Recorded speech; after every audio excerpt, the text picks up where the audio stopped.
I just got back from watching Godzilla Minus One, and I just have to talk about it.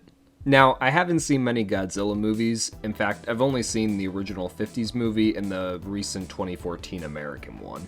So I'm definitely not the most knowledgeable person Godzilla-wise.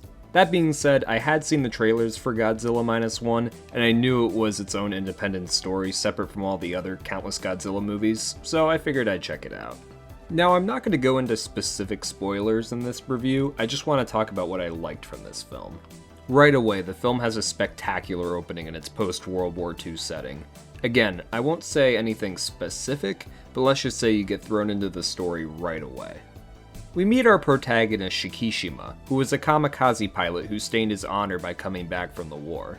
Throughout the story, he struggles with PTSD and trauma from the war as he's reunited with Godzilla, who he ran into earlier in the film. He and a bunch of other sailors who served in the war band together on their own to take down Godzilla after it destroyed Tokyo.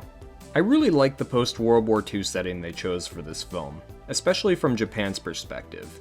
The whole country is broken after the war. Even the political system is broken because the government doesn't really do anything to respond to the Godzilla attacks. But then you get a great story of patriotism as a ragtag group of sailors from the war band together to fight this massive threat all on their own. Beyond that, the relationships in this movie are super compelling. Shikishima's relationship with his newfound family is super deep and interesting, and it adds an extra sense of weight as he goes back to fight Godzilla. It was really well done. Something I didn't realize until I was literally sitting there in the theater waiting for the film to start was that this movie was made on a $15 million budget. That's it. Absolutely mind-blowing. I mean, the CGI alone. I don't know how they managed to do it with only $15 million, but I give them props. It literally looks better than some of the $200 million movies I've seen. As I'm editing this, I just realized I forgot to talk about the score, which is criminal of me because it's so good, like earth-shattering. Especially when you're sitting in like a full surround sound theater, it's great. I was reading online that I guess they used either bits of or the entire like track of the original Godzilla movie from the 50s.